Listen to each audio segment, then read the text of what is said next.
All right, everyone, I'm excited to share this lesson right now. It is going to be a 1-hour free, totally free course for you on how to become a content writer. It's also termed freelance writer, copywriter, a freelance content writer. There's lots of different ways to term what I'm going to be teaching you, but basically it is writing for clients online and getting paid to do it. And if you hang around with me, I'm going to share with you what 90% of content writers fail to do when trying to land clients. I don't want you to make the same mistake. So please hang around with me. All right, let's get to it. All right, so here's my 1-hour free content writing course for beginners. I do have a little picture to show you how we're going to be doing this. This is not going to be like highly professional and have quizzes at the end and, it's very rigid. I want this to be a very much fluid type of course, like you're talking to a friend. I want to be that friend for you so that you have the tools necessary to begin this journey. Get your notes ready, your laptop, get a drink,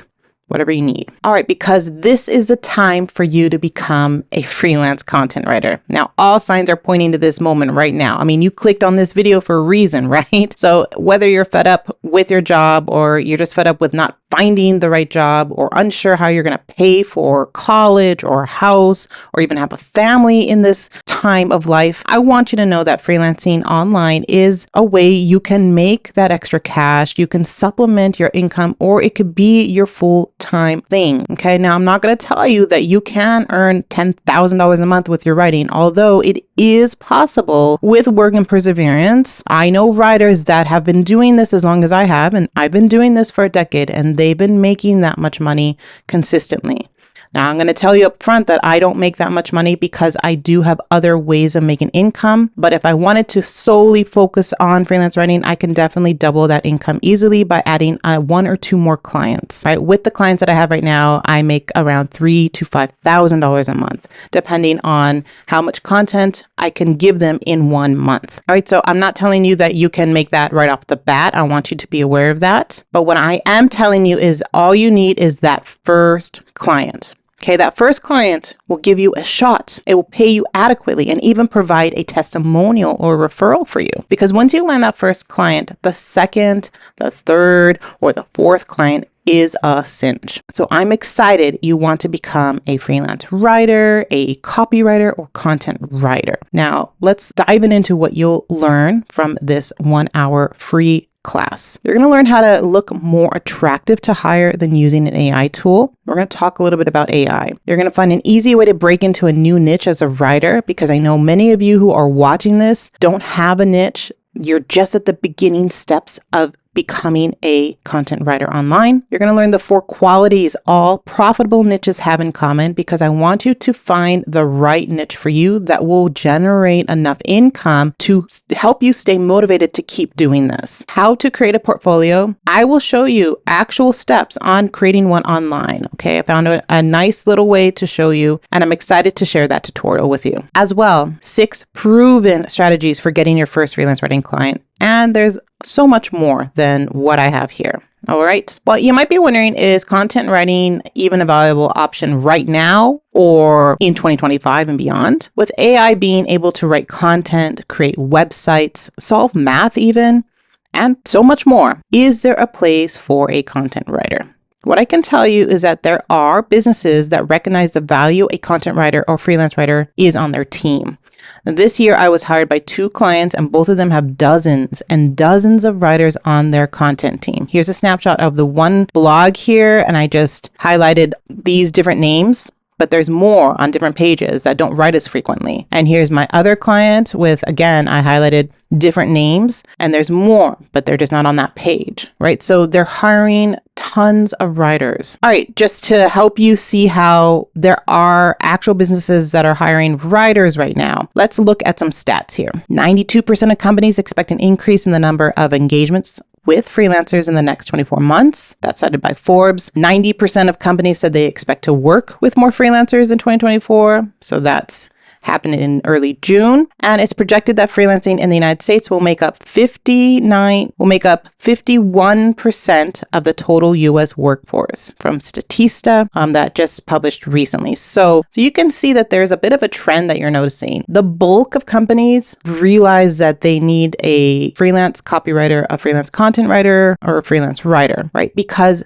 they spent a year last year looking into AI, seeing what AI can do for them. And what they found, a lot of companies found that AI works better in the background of doing certain things to streamline their processes. All right. So it's not necessarily writing blog posts for them or email funnel content for them or sales pages or website copy. It is more of doing the back end of stuff, of figuring out conversion rates, figuring out KPIs for goals for the company, using it as an assistant in that capacity, or like even for like cybersecurity, for example. Like that's how businesses are using AI. And there are some companies that are using AI as a way to help them write more content, but they're also using freelance writers and copywriters. And one of my clients has dozens of writers, but they have a silo or a section in the project management tool that they use for AI content. So they are publishing AI content. They might do it as a lead magnet or a blog post, but they know that that's AI. And so they have a different protocol, a different system in place for that AI content, while they have most of their content written by actual writers. And here's just a little quote from Steve Knox, the VP of Global Talent Acquisition at Ceridian. One trend we're seeing is that talent, even those working as salaried full-time employees, is beginning to embrace the tenets of the gig economy. And they're seeking roles for shorter periods of time with multiple organizations. That's what freelancing is. We believe this approach to work life will become the norm, and the data shows that employers are already beginning to adjust their recruitment and talent management strategies accordingly. Businesses are seeing this pivot, this change right now. And so this is the perfect time to become a content writer online right now. Okay. After the AI bubble has burst, after businesses realize, you know what, we actually do need writers and we need a team of them, right? This is the time. So when you think about it, why are these businesses hiring so many writers then when they realize AI can just write the content for them, right? Like, why are you seeing this pivot? Well, because AI has a difficult time with complex issues, writing long form without repeating itself, and unable to infuse personality, storytelling, and nuances to your writing. Basically, your personality, the way you write, the style you write, AI can't mimic that. You can try. There's times where I put my own writing into an AI tool and tell me, how do I write? And then I tell it, write like that. But it's never my writing. I always get it and I'm like, that doesn't sound like me. I need to tweak it. That's not a word that I would normally use. While AI can help freelance writers and content writers streamline their production, help them with writer's block, the way I use it, businesses realize that they can get better content, converting content from actual freelance content writers and copywriters. All right, so the gig economy is exploding. And while those stats for freelancing were just for general freelancing, this does show you that businesses are more open to hiring a freelance writer. Now, when I started freelance writing in 2014, businesses weren't that familiar with hiring a content writer. Many of them didn't have blogs. In a short amount of time, though, businesses are seeing the value of digital marketing and are needing a team of dedicated people, including a content writer, to help them accomplish their goals. I've also seen more job boards for freelance writers and more specific and dedicated tools for them. And I will share some of those tools later on in the free course here. All of this shows me that freelance writing isn't going anywhere. Who am I and why should I teach you this? My name is Elna Kane. I've been a SaaS or software as a service freelance writer and copywriter for a decade now. I also help people like you become successful freelance writers through my courses, guides, newsletters, and this YouTube channel. I have written for Walmart, Opt-in Monster, GoDaddy, Zapier, Beehive, Wordtune, and more. Now that you know a little bit about me, who are the people that actually hire content writers and why are they hiring them, right? Like I just showed you, yes, writers are different than AI and they have more skills and all that. But like, in honesty, why would they hire them when there are businesses that just use AI? So what's happening here? Okay. Here's just a small list of people or types of businesses that hire content writers. There's the business owner, the startup the agency. There's authors and other freelancers and coaches, YouTubers, content creators, course creators, lots of different types of solopreneurs, brands, magazines and publications, and something like e-commerce brands too. All hire a content writer. But why do these companies hire content writers? Why? What's the main reason? Well, most of the time, business owners are just too busy to write the content themselves. So they hire a content team with several writers to pump out quality content. Early this year, I made it a point to actively pitch to companies that I saw on LinkedIn, that I saw on social media, or just wherever. And some of the companies said, well, they're just putting together a content team and to reach out to them several months later. So for me, that's a good sign that yes, they actually are growing, right? They're growing their company and they actually need the support. So those are the types of clients that you want to keep track of and nurture over time when you find these like new companies that are exploding. That's exactly what happened with my client with Beehive. I was hearing about them all over YouTube. I'm like, I don't even know what Beehive is. It's another email service provider. I'm using ConvertKit. Why are people talking about this Beehive thing? And then I wrote a post for another client about different newsletter services, and I mentioned Beehive, so I learned more about Beehive. I followed them on LinkedIn. I was like, wow, Beehive is sharing all these stories about how they're growing, how they gained these massive people to start their newsletter with Beehive, and sharing those case studies. And I was just being flooded by that, and I was like, wow, this is the time to get in, because their blog was growing, their company was growing. And so that's what I did and reached out to them, and they hired me. Also, business owners don't always make the best writers themselves, and they look to find a professional writer to help them. That usually happens when you are pitching to like solopreneurs. They don't make the best writers, so they need someone to write their sales page or their emails or their blog posts. Other reasons, the content is outdated.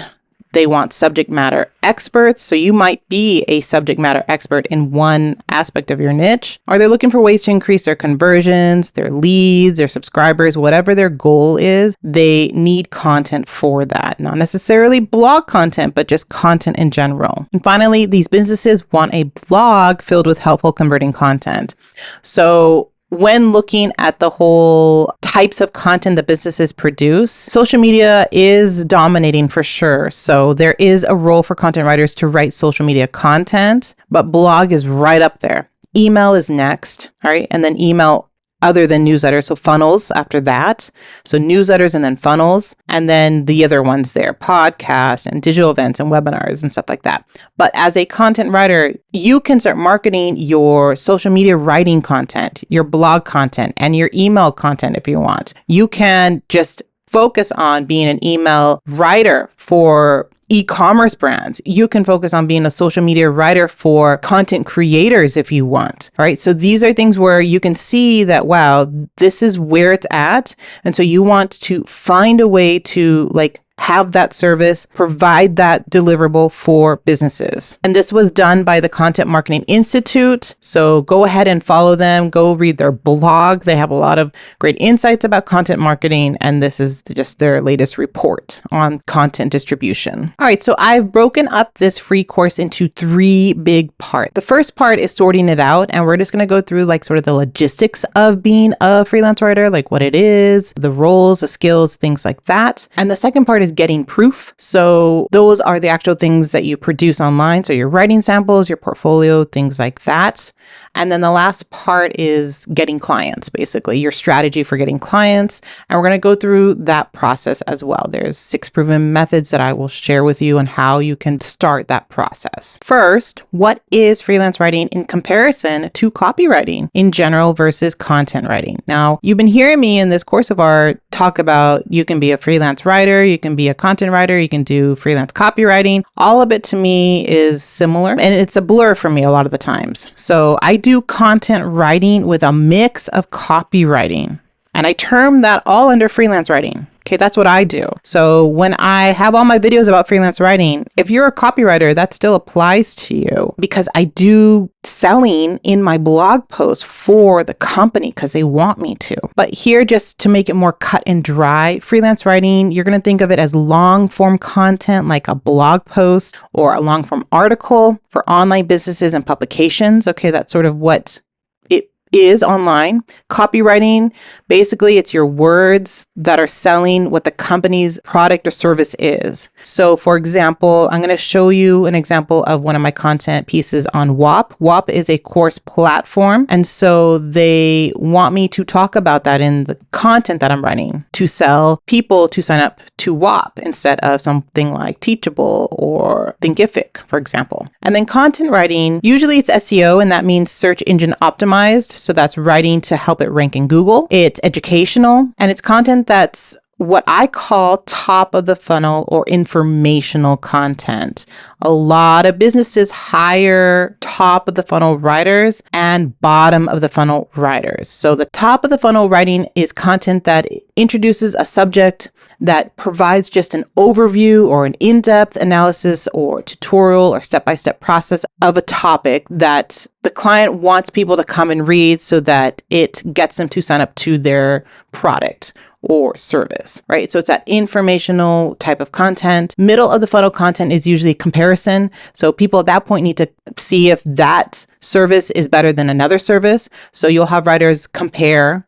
So for example, Beehive versus ConvertKit. There's a post on Beehive's blog about that, right? That's a comparison. And then in bottom of the funnel content is content that is at the end of someone's journey to buying that product or course. So it's more about learning more about the tool or service. So it's, if I don't know much about Zapier, I want to look for content about how to use Zapier, how to connect it to my things, right? So, or same thing with like using Asana. I don't know if Asana has a blog, but they might have a blog about how to use these features in Asana, right? Same thing with the Tailwind blog. They introduce new features and stuff. That's bottom of the funnel content to help people understand like what this tool is about, what this product is about, to get them to convert. I primarily do top of the funnel content because I like that type of content. It's SEO'd, it's long form, it's educational, and that's the type of content that I've always produced online. If you go to my blog, it's all educational content. All right, so I'm going to show you an example of one of my content pieces over at WAP. All right, so this is 20 profitable online course ideas from an experienced course creator. So this type of post is more of a thought leadership or subject matter expert type of post because the title says it's from an experienced person that has been doing this. They're leaning on my experience as a subject matter expert on this topic, but it also has elements of copywriting. So I go into the ideas right away, right? But then at the end, the client wants me to tie in what I wrote into their product. So yes, these are all course ideas. Well, lo and behold, WAP is a course platform and we can help you monetize that idea. And I go into just a little section here, urging people to sell with WAP, to start selling courses with WAP, to try WAP out right here. All right. So it doesn't have to be in your face, but this is the way that this company does it. Same thing with my other client. They want just a little thing at the bottom, give Beehive a try. I usually show the back end of Beehive that I have, my account. Just again, a little bit of more information to get them to sign up. So that's what I do for my clients. And that a lot of times that's what they want a content writer to do for them. So that is aspects of copywriting. Now, as a content writer, you also need to sort out your services, your niche, and your client. These are the next 3 things to sort out.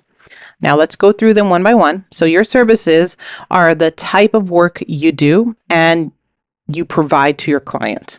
Now, my main service is long form SEO writing, but I also offer thought leadership content and email funnel copywriting. But my main umbrella and what I market the most is my long form SEO writing. Other popular freelance writing services you can offer include content refreshing, brand guides, ghostwriting, like ghostwriting books, editing, proofreading, social media content.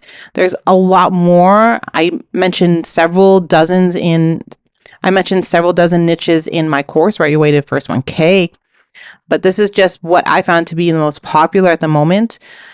Content refreshing, maybe not so much now, but in the new year, content refreshing goes in bursts. So now that we're at the latter half of the year, this could be a nice little way to get a client by offering this.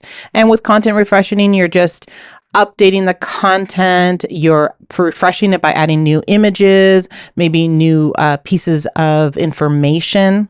With brand guides, you can be the writer to create the content briefs for writers, to write the brand guides of how to write content for them. That could be something you can do, especially for companies that are new, right? That are just starting to grow their team. That could be a service that you can write in the interim of getting their content team up and running. You can say, hey, do you need someone to help you with your brand guidelines, with your content brief? I can write that up for you if you want. Ghostwriting books. If you don't want your name to be out there, you can target potential authors or YouTubers or content creators or other solopreneurs to maybe write a book for them. Typically, books run in the tens of thousands of dollars, especially if you're writing a book for a well-known influencer or a company, for example. Like the CEO needs a book written for them.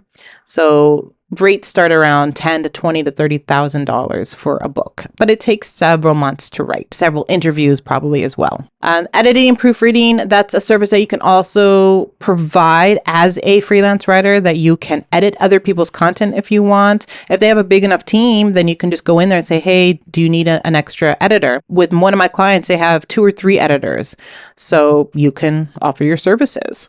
And then social media content. As you saw in the graph with the Content Marketing Institute, social media is the number one type of content that businesses produce and probably need.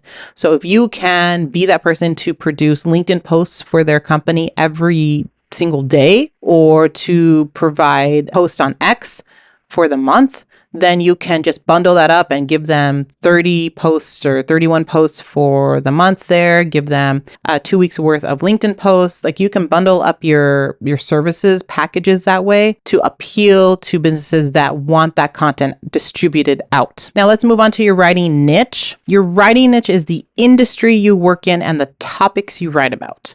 Now for me, I write in the SaaS or software as a service industry and write digital marketing topics like starting a podcast or growing an email list. That's where I shine the most when I write about that type of content versus writing about B2B SaaS stuff, like business to business, small business content ideas for other business owners. That is not my specialty. I like to write about more of the digital marketing concepts. Now, if you need help figuring out your niche, make sure to go and download my free guide. It's 132 booming writing niches. You can just go to elnakain.com/course/booming-writing-niches. All right, so what I can share is you don't need to know your niche before picking it. All right, I don't want you to stress about this. Remember, this is just a relaxing type of free 1-hour course for you to sort of get you in the feels of doing this. You can pick a passion topic, right? Or one that you want to learn more about. My background is in psychology and children with autism. And when I started my website for freelance writing, I learned how I could market it. That was something that I wanted to do right away. How do I market this website? I was interested in all the different digital ways to market my website. And this led me to want to write about digital marketing and eventually do the digital marketing for my business. All right. So that was a nice little way that I picked a niche that I wanted to learn more about, and that helped me create a successful freelance writing business. So take inventory of the websites that you like to read, or shows you watch, or how you spend your time, and figure out your niche. That way you can as well. All right. As well as using my Booming Niches guide too. Now, just to preface, when you really pick a niche, I want you to make sure that the niche that you pick has these 4 qualities. All right. So you gather that list, you look at my Booming Niches guide, and then you need to answer these questions after you pick a couple of niches. Is the topic something that you know a lot about, or you're willing to learn a lot about? Okay, first and foremost, are there products and services based on that niche? That's important. If you find that there aren't a lot of different products out there or services, it's going to be hard to make a good income from your clients then. And is it in demand? Do you see a lot of ads for it? Does the industry pay a lot for advertisement? So if you want to write about like history, for example, based on these qualities, is it a good niche for you? Probably not, unless you know all the products and services that the history industry does or provides. Now, notice I didn't list experience as a requirement, all right? So the other thing is that you can choose a niche that you don't have experience in, but if you want to break into freelance writing faster and make more money, it's best to pick something you have experience in. I consider that a quality, meaning that you can have experience in it or you don't have to have experience in it. So that's something that a lot of new writers were sort of shocked by when I mentioned that to them. Like, wow, so I don't have to use my experience as a nurse to pick a niche. No, but if you want to break into this faster, if you want to make money quicker, then leverage your prior experience. And then you can change, you can pivot. And then from there, I want you to sort out your client. Okay, so you have your niche. Now you have to know who your client is. Who do you want to write for? Is it B2B businesses or B2C businesses? B2B is business to business. I lucked into business to business writing right away. But I didn't know it was business to business. I just knew that I was writing for other marketers, other business owners when I was providing content about digital marketing. They needed to learn that. And so that's considered business to business content.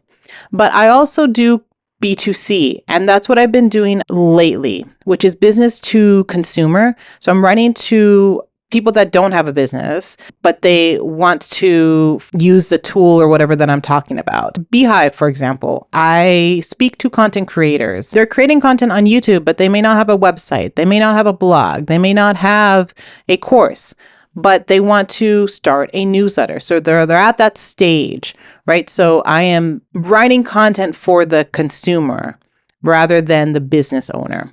And back in the day, like if you asked me, let's say, I don't know, 5 years ago, I would say B2B makes more money than B2C. So be a B2B writer. Nowadays, B2C is comparable. You can make pretty much the same amount of money as a B2C writer, because I am with these clients that I have. You can pick whatever you like. You can do both.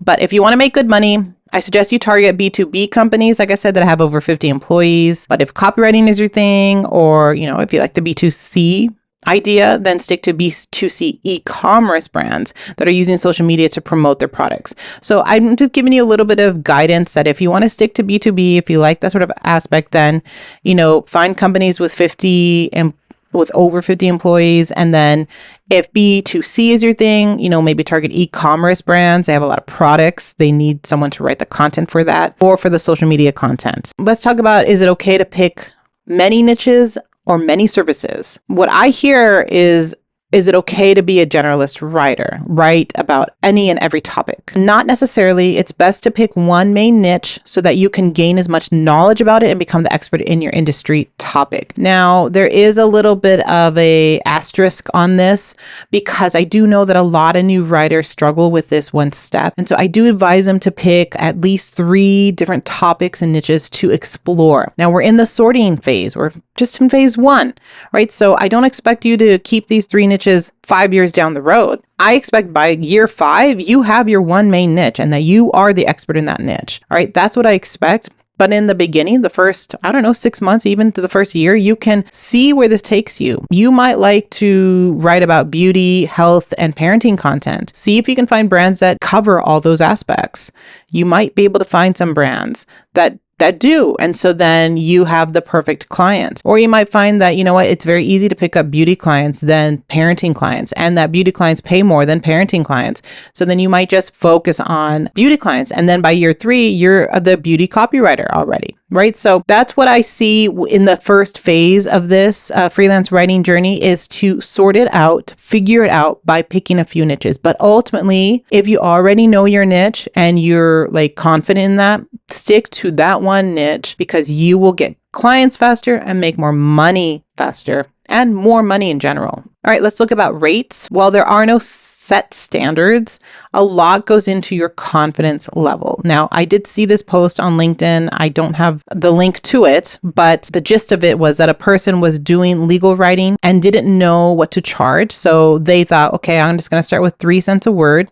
They thought that was good. And then a couple years, we're talking about years later, they started getting 5 cents a word for their legal content. And they thought that was great. They're like, oh my gosh, like I'm really like doing good with this. But then they saw other legal writers like posting on LinkedIn and how they're charging up to $1 per word. So this writer had to change his mindset and be confident to charge a high rate and be okay with the company walking away. This is what I mean. Like you can set your rate, whatever you decide. In my course, Write Your Way to First 1K, I do have a base rate. That base rate is just a base rate. That's all it is. You can start somewhere else. One of my writers who ended up writing a book and is highly successful decided to start at 35 cents a word right out the gate with no experience. He landed clients because he had that confidence. He was walking the walk and talking the talk as if he was already a highly prolific writer that was making lots of money already, that had lots of clients. This is the mindset that I want you to adopt so that you can find the right rate for you. Now, me personally, I would love to get paid $1 a word, but I do have some blocks in my thinking because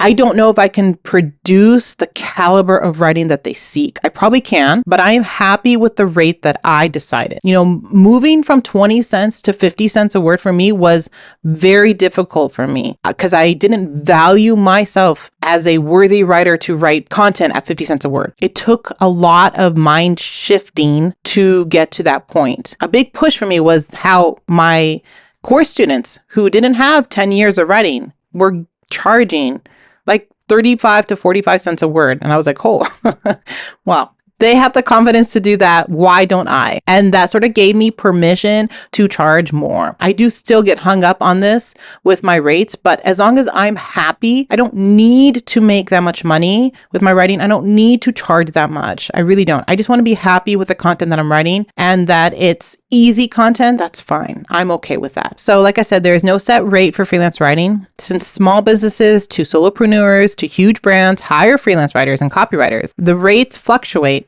And they are based on, a lot of it's based on where you live, your expenses, skill, and experience. But we can look at the AWAI copywriting pricing guide to get some benchmarks of how much you should rate your services. So let's take a look at that. In this guide, it's free to download. You can just type in Google the AWAI copywriting pricing guide and click the button and it's downloaded. So blog posts as a copywriting service, 250 to 800 a post. They said 250. All right, so we have 2,000 word document at 10 cents a word. Right? That's $200. So they said $250. So is that like, 12, 13, 12 cents is sort of the baseline that I recommend. So that's what they recommend. And it goes all the way up to 800, so something like 40 cents a word is up in the 800. You have a range of 12 cents to 40 cents. And that could be your entire career. You can start at 12 cents and work your way up to 40 cents and be comfortable at that rate. Same with me. I'm up to 50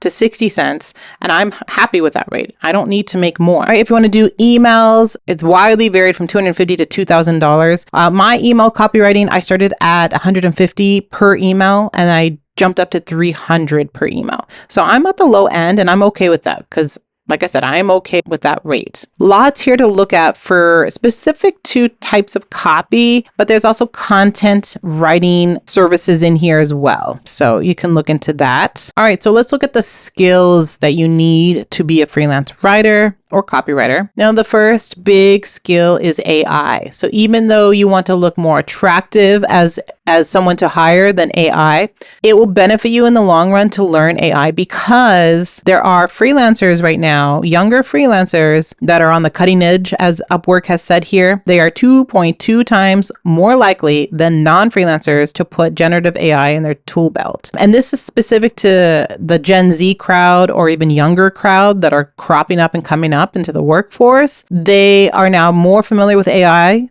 than older generations. And so if you're in that older generation like I am, it's a good idea to start using AI and knowing about AI, right? I follow Matt Wolf. He does a lot of AI news, so you can learn about AI and the different tools that he shares in his YouTube videos. You also need to learn a little bit about SEO and search engine optimization. I'm not going to go too deep into this course about it. I do have videos and I do have a little masterclass too. So there's that to help you out with SEO. But basically, you need to understand when a client gives you a keyword, where to put it in your content, how much to use it, and to also think about using related keywords as well so that you're not overusing the main keyword. All right, you need to know how to effectively research. Research is going to make up most of your time as a freelance writer. When you think about getting a content piece, the way I think of it is I get the content brief, and a content brief is a document that a client provides that tells you the title, the word count, the SEO keywords, and sometimes even the outline of what they want. I put the outline on a G document and then I begin my research. I have swipe files of stats, of resource guides, of links that go all to that. So I look at the reports, I take screenshots, I spend the time looking for this stuff, and then I can write the content. Sometimes I write the content and then like, oh, I need a stat here. I'll go look at my links of different stats to see if I can find one. All right. I've also used AI, ChatGPT, to help me finding examples. That is a big thing for me and it saves so much time. I would spend, I don't know, a day of my day of writing just dedicated to finding examples of what I'm writing about. Now AI can do it within 20 minutes. I can get actual ones that I can research and figure out and find more information about. ChatGPT does give me a little bit of leeway to help me with. ChatGPT does give me some ideas to use in my content and to learn more about. And that saves me a ton of time. But research is going to be the bulk of your content. Writing is easy for you. So writing should be the last part, the easiest part for you to do. I want you to know some copywriting principles. This can help you become a better writer. PASS is problem, agitate, solution. A lot of bloggers use that as a template to write the blog post. They start out with a problem in the beginning and then they agitate that. So the problem could be, are you suffering from the recent Google updates? Is your traffic crickets right now? And then you can agitate it by talking about the Google updates, by sharing like, oh, 90% of bloggers now have given up. You're like agitating that and making this person like, oh my gosh, this is so dire, so dire. And then, but then you provide a solution. Well, you know what? I found to triple my traffic this way, and I'm going to show you the step-by-step process of how to triple your traffic, right? So they now have a solution. So a lot of people use that for emails and for blog posts. I like the AIDA or AIDA template. That's attention, interest, desire, and action. They can be intermixed. Sometimes you have interest before attention or action before desire, like whatever. But I just sort of like opening up my emails, especially for like getting their attention and then drawing out their interest in the topic that I'm writing about, and then sharing some outcomes, some desires about it, and then a link for whatever the action that I want them to take. So it might be alerting them about like what's been happening in my life. And then in my email, I might talk about like, well, I just created this new masterclass, right? And then like I talk about like, wow, I found something over the summer that speeded up my productivity, that I was able to now do and show pictures of me doing whatever and like open up that desire. It's all because of this process. And I share it with you in this masterclass kind of thing, right? So that would be the AIDA principle. Now you want to be able to work and motivate yourself independently. Like this is something that is hard for me. I have to be my own cheerleader in all of this. No one is going to tell me that I need to do the work. I mean, there's deadlines that clients give you and the clients may bug you, but most of the clients that I've worked with over the decade of doing this aren't, micromanaging me. And if they are, they're not my client anymore, but they expect me to get the work done. One of my clients gives me a deadline, the other one doesn't. I can motivate myself to get the work done either way, but it's just telling myself, to do the work before the deadline, like 3 days before the deadline, if I was given a deadline. And I can typically do that. And I'm also working on writing faster. Now I can get everything done in 3 days rather than 10 days. And then another important skill is attention to detail, right? You don't want to send a client article with grammatical errors. You don't want to pitch to potential business owners and misspell their name or their business. I am like deathly afraid of that because there are so many businesses that online are different. Some of them are all capital, some of them are lowercase, some of them are hyphenated, some of them are 2 words, 1 word.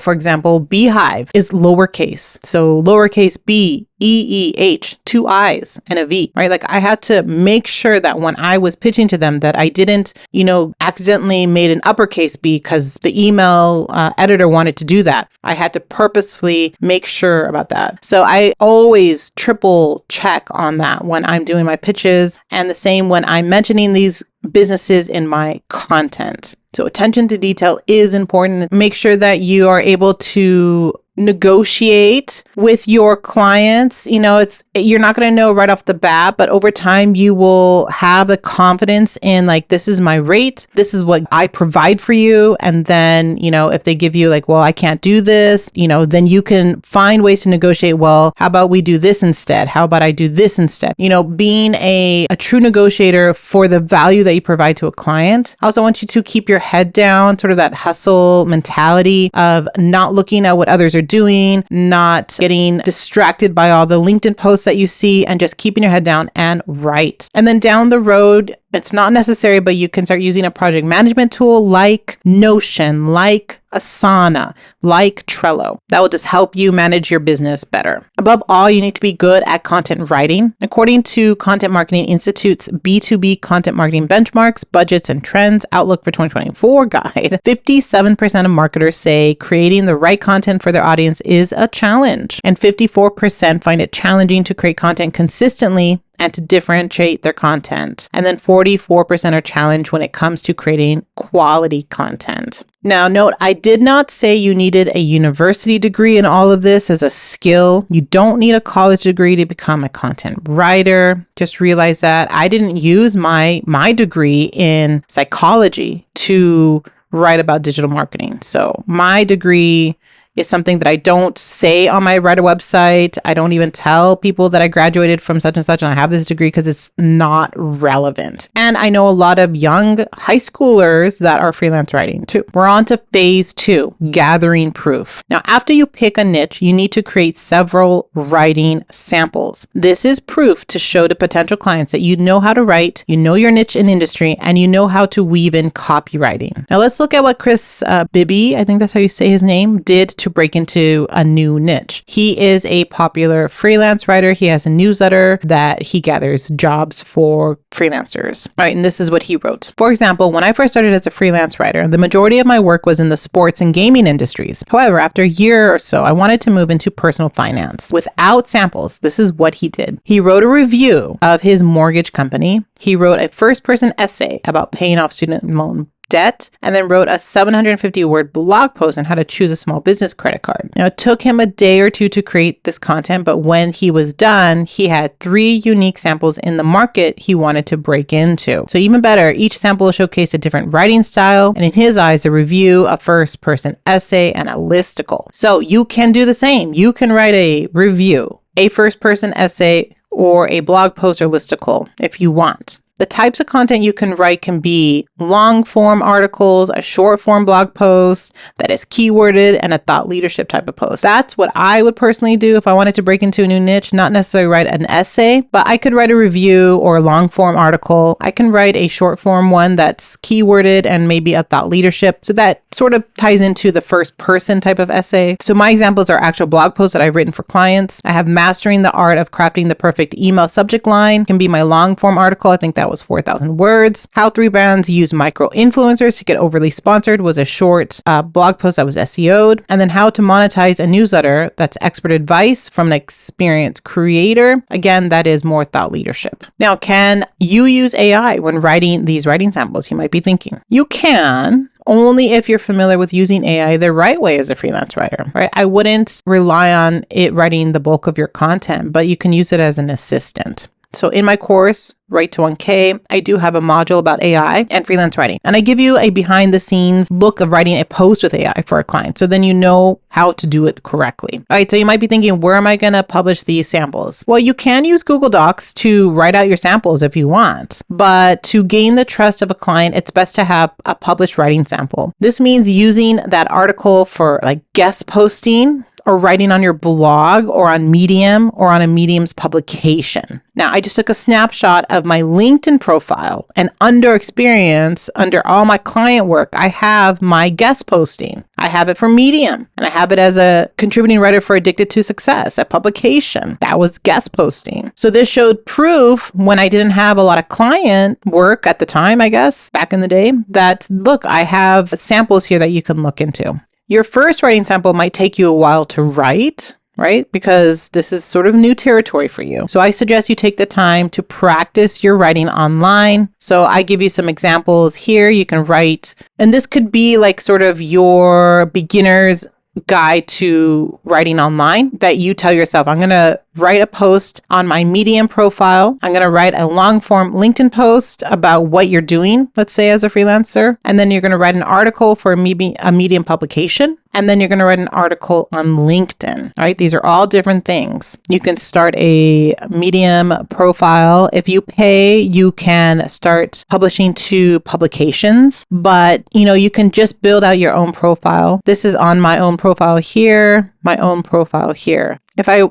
wanted to target YouTube services, this could work as a potential sample for that client right here. It is written as online writing. It's broken up here, as you can see. I have examples with screenshots. It's listed. These are subtopics. So I have it formatted so that when someone reads it, they understand it and it looks professional, right? So you can write a Medium post or you can go on LinkedIn. Make sure to set up a profile on LinkedIn. And then here you can write a post if you want, whatever post. It could be a long form post. You can add a video, a screen, like a slideshow. There's lots here that you can do, but you can also write an article. So if you go here, you can see that I have articles here. To your profile here, you can click on write an article right there, and it'll take you to this page and you can write an article. So this is a nice sample piece for a potential client right here. How SaaS freelance writers create BoFu content. If I wanted a business to see like, oh, wow, she knows how to create BoFu content because she wrote all about it right here. And I show examples. So this person can look at it and be like, this is a good writer for my business because I need BoFu content and she knows how to write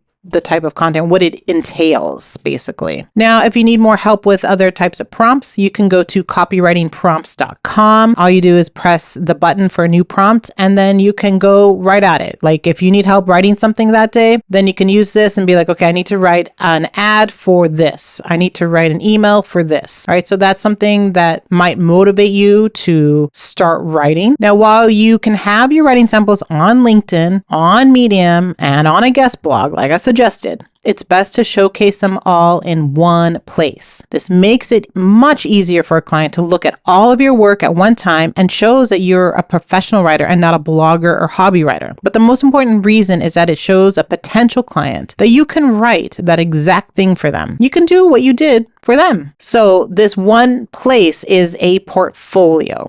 Now, a portfolio also shows your skill level, it shows your style and knowledge of what you wrote. So you might ask yourself, is your writing comical? Is it for a Gen Z crowd with some slang? Does it flow logically from point A to point Z? Finally, when clients read your writing, it starts to build a little bit of trust and nudges them to hiring you or not. So you can see how important a portfolio is for a new freelance writer and an established one as well. But I'm going to share with you that 90% of writers fail to share their portfolio when they're trying to land client work. I was shocked when I learned about this. It's a LinkedIn post from Matthew Proctor. He is a person that helps startups as a content marketer. So he goes on and says, here's a tip to all those writers out there from someone who hires a lot of writers and editors. Include your writing samples in your application, it says. So here's an example. We're hiring for an editor right now, and I'm combing through over 200 applications right now. And we specifically ask that applicants include examples of their writing work or a link to their portfolio in our job description, right? And yet almost 90% of them don't do it. Now, he says, if I'm hiring a writer, an editor, I don't care what your resume looks like. I care how you write. I skim through nearly everything in your meticulous resume to find a URL or a document link that can show me what you sound like on that page. If you've got those links, you're about 10 times more likely to be considered for the role. Think about that, please. Providing that link in your pitch is important. If you don't include samples of your work, I might spend a minute trying to find some on your LinkedIn if your resume is really impressive. But 9 out of 10 times, I'll just move on to the next resume. You don't have to have a ton of years of experience. You don't have to have a background in marketing communications. You don't have to be a journalist. All right. You just need to show potential clients that you can write.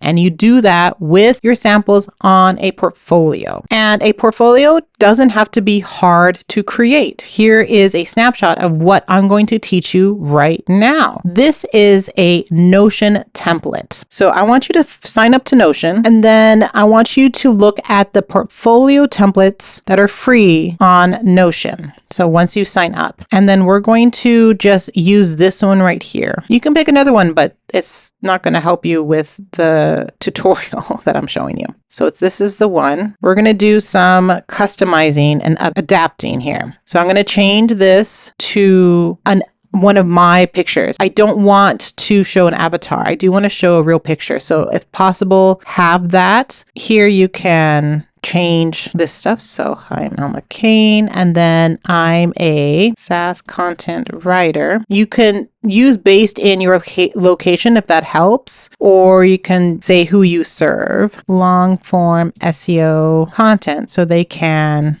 gain more leads, subscribers. All right, so I have all that. I don't want to book a call, so I'm going to change this to visit my website, and then I'm going to link to my website. So when you highlight it, you can just click on link and then paste it there. Press enter. Email, same thing. You can add your email address. I can do that. I'm going to get rid of this now since it told me. And now there's sections here that open up pages. So you can definitely just, again, go through this and add about you if you want. So I'm not going to do all that, but you can just do all this stuff, and you can get rid of this if you don't want to show how many years of experience. But for me, I have, 10 years of experience. I have probably 1,000 plus successful projects and 100 plus happy clients. I can do that if I want. And then just have a little description of me. But ideally, we're just going to focus on this aspect here. But you have the top part. Really focus on your title as a writer, what you want to put here, and then be specific about the type of clients you seek. Because if you send them this whole page, you want to make sure that they are the right client and they can just read quickly and be like, oh yeah, this is not for me kind of thing. All right. So I don't do web design. So I'm just going to rename this to, let's just put SEO. All right. So I'm going to name this SEO, and then we're just going to add a new one here. So let's add this post here. Okay. So I have it there. And then I added a new property of client, so a text for client here, and then I added a new property for URL. So and then I added SEO for the type of project. So the client is WAP, and then the URL here. So this works best for a new card than an existing card for some reason. I have no idea why, but I can write a snapshot like I wrote a thought leadership content article for WAP. In the post I share on Pinterest. So under latest is right here. Now I don't want it to view all these cards. It's not necessary. So under 3 dots, make sure to lock your database so no one can change it. But I'm going to just unlock it for now so we can change it. And then I believe under layout, you can put no card preview. There you go. Because it looks just cleaner that way. All right. So I'm going to get rid of this one and get rid of this one. And those are the 2 that I worked on here by accident. All right. And then once you get rid of all that and have it in this format, you can add all your writing samples here, right? So let's do another one. So we'll do this one. This is from WAP. If this was a different type of post, I'd put thought leadership.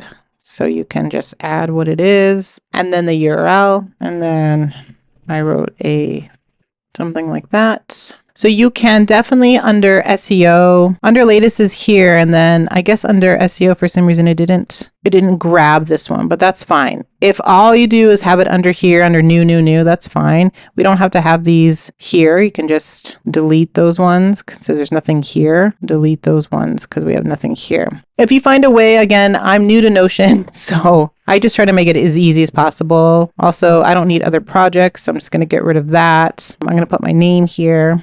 There. And then I'm going to write my writing samples, going to hide that so we don't need to see it. There, and we can have our samples here like this and see how that works. So it's a simple portfolio where it at least has all your samples here. If you want to categorize it, if you know how to do that, then you can have one that's, all your client pieces. You can do your guest blogs if you want, or you can do the type of content. So these are articles versus emails versus case studies, or you can do SEO blog posts, thought leadership, and long form or articles instead. You can decide how you want to categorize them, but this is just the fastest and easiest way you can do your portfolio this way in Notion. Once it's done, you click on share and go to publish, and then you publish this, and then you just grab this link whenever you're pitching. And then that could be the way you present your portfolio very easily to potential clients. So now that you have a simple portfolio and now you're on your way to creating at least 3 samples,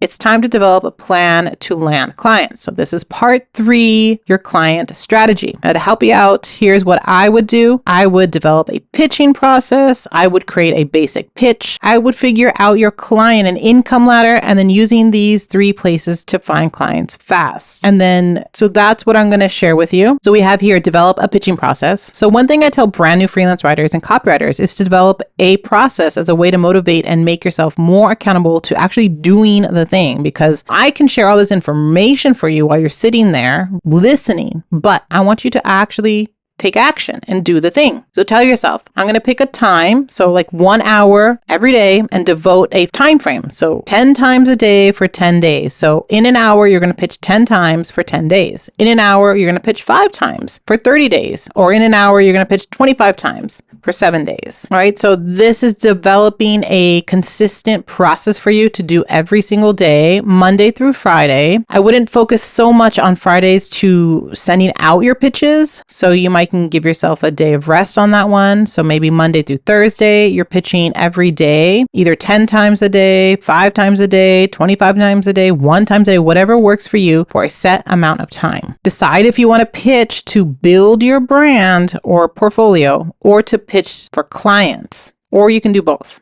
Okay. Now, pitching to grow your brand or portfolio is an indirect way to land clients. The more your name is published and at places your potential clients like hang out and read, the more likely they are to find you and hire you. But it's up to you on what types of pitches you want to send. Now, while it's okay to have a template for your pitching, you have to change it each time. So you want to have this basic pitch to work with. A huge mistake new content writers make is to slap on a generic pitch and send it to the masses. Now, my suggestion is to use these templates as a starting point and infuse your personality, writing style, and experience. The one thing to remember is that your pitch needs to solve a problem your potential client has. It's not just to add another member to their content team. It could be that they struggle to transform their ideas into compelling and converting stories, or they need to ease the workload of their in-house freelancers, or just getting through the backlog of their content ideas. You might have to spend time looking at their blog and social profiles to get a feel of what they need. Here's a basic pitch to work with. So you want to have dear in their name. You don't want to use sir or madam.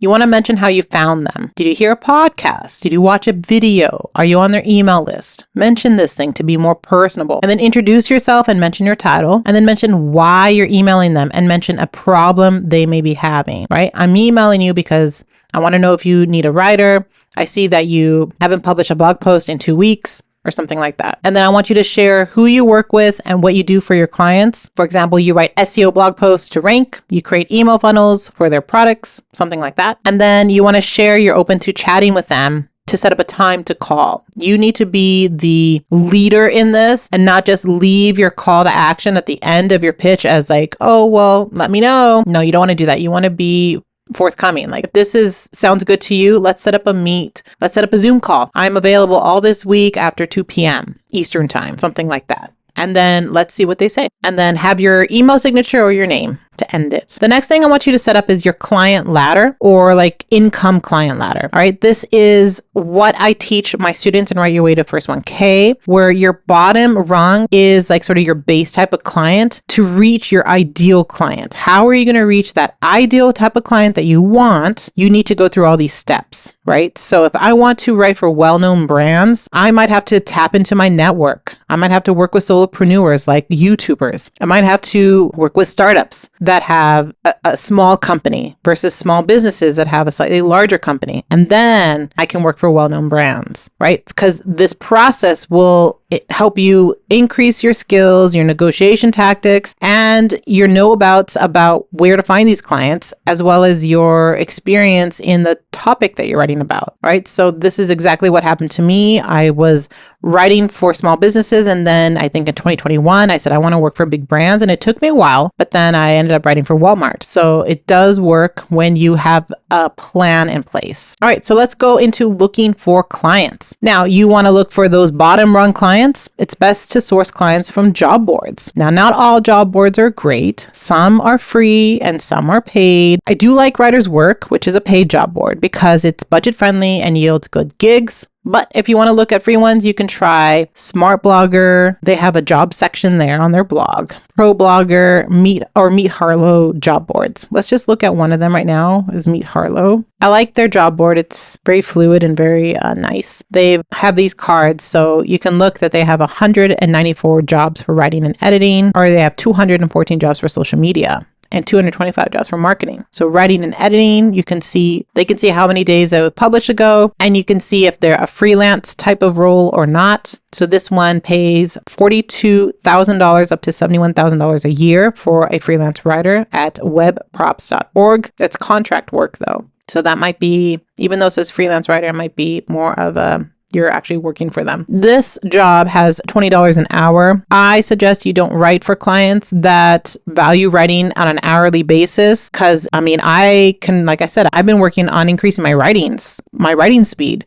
Instead of taking it 10 days to write my content, I've been writing it in 3 days. So I effectively cut my rate there. So I wouldn't suggest that, but there are some here that are per hour here. It looks like a lot of them are here. So I like Harlow because they do have some good types of gigs. I don't know if they're all types of freelancing, if they have contracts. I don't like working with a contract so much, but I have in the past. But there's some good ones here. And then you can take a look at Smart Blogger. Their job section, and Pro Blogger too is a popular one. So let's look at some free resources. This is, I think, where to pitch, not who to pitch. So where to pitch. So wondering where to pitch your next article. You can look at the categories here and see like, maybe I want to do art. And then you can look at, like, these are mostly magazines, I think. Yeah, most of these are magazines. But again, you want to start somewhere, right? So why not? And you can look at their pitching guidelines here. 200 words, right? So if you want to just look for, this is mostly for growing your portfolio. I don't think these are paid, but some of them are. Maybe these are paid ones. And it's more magazine type. That's always nice to have at least in your portfolio. And then this one is who pays writers. So if you have a company, you can search the company. Again, these are mostly magazines, but you can search the company and see if they've paid writers in the past. So like Cosmopolitan, it varies,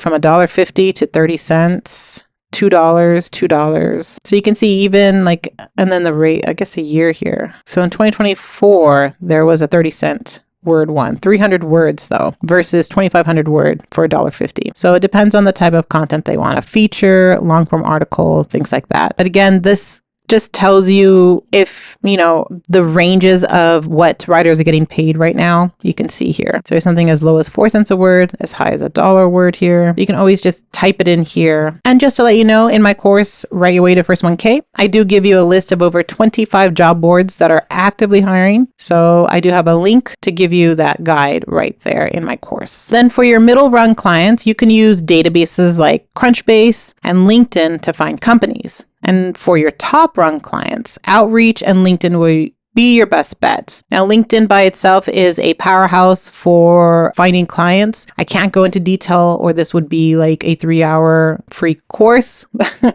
I don't think my voice will last that long, actually. But I do have lots of videos on my channel about LinkedIn, and I do have a lengthy lesson and lots of videos on LinkedIn in my course, Write Your Way to First 1K. But what I can tell you is make sure that you have a profile on LinkedIn. You set up a picture and a bio, and make that bio strong and your title strong. Have different keywords in your title. You can have a long title. I have many different keywords in my title, and then start connecting with other freelancers for sure, because then you get their comments, you get what they're commenting on. A lot of them are following other CEOs, a lot of content marketers, and then get a feel of what's going on so that you can build a network. And then from there, you can start searching those companies. Like I said, I was hearing about Beehive from YouTube. Then I searched for them on LinkedIn and started following them, found their content marketers, and started following them specifically too, right? So you have that strategy just to get that repository of potential leads. And then once you have that, you can start DMing them, you can start pitching to them. Now, if you can't connect with them on LinkedIn, then you can go to their post and see if you can find them on like Instagram. You can find them on X, and then you can reach out to them in that manner as well if you want. You can also go to the company's website and pitch formally through their contact form there, but you may not get noticed that way. I like to go to Instagram to talk to a brand's social media marketing team to see if I can get an actual email to the person that hires writers. Doesn't always work, but if I bug enough, I will get an answer. Something like Crunchbase, they mostly feature like startups, but they're nice for that beginner, middle rung type of client. A lot of new brands will pay adequately 20 cents or more for a writer. So you just go to companies here. And I mean, it is a paid program, so you don't get to see a lot, but you can definitely just type in your niche. So digital marketing, so like Outbrain, Gannett. I can look at all these things here just to get me an idea if they would hire a content writer. All right, so you can gather your list of leads there. Basically, what you're doing is you're gathering the list of leads on LinkedIn, on databases like Crunchbase, and then you're going to pitch to them, cold pitching. You can use the template that I shared with you and use that to pitch to these companies, finding the right person. Usually it's the content marketer. You can go on LinkedIn to see all the roles, and you can see usually communication manager, content leads, the editor perhaps. All of those types of people would deal with writers, and those are the people that you want to ultimately connect with. So if you can't connect with them on LinkedIn, like I said, try to find them on Instagram, or find the social media marketing team and say, hey, I want to see if the person that you found on LinkedIn, if they're hiring writers, is there a way to contact them, and see if they would be open to sharing that with you. All right, so what's next after all this, after I've shared all this with you? Well, this is only a snippet of what I actually teach in Write Your Way to First 1K. If you want the exact blueprint that led me to making a comfortable living as a writer, as well as thousands of others, consider enrolling in my course. I always have a link at the bottom of every video that I have to my flagship course. It is the one course that I am the most proud of, has the most up-to-date information, and has helped thousands of writers. So go ahead and take a look at that. I hope you like this video. Drop your questions if I missed something out of this whole hour class. Drop them down. I can create another video for you. Okay. As always, like this video, give it a thumbs up, and let's start a discussion in the comments. Tell me more about what you're struggling with. I want to help you. All right. Let's do this, and let's make some money as a writer this year and next year and the years beyond. All right. I'll see you in the next video.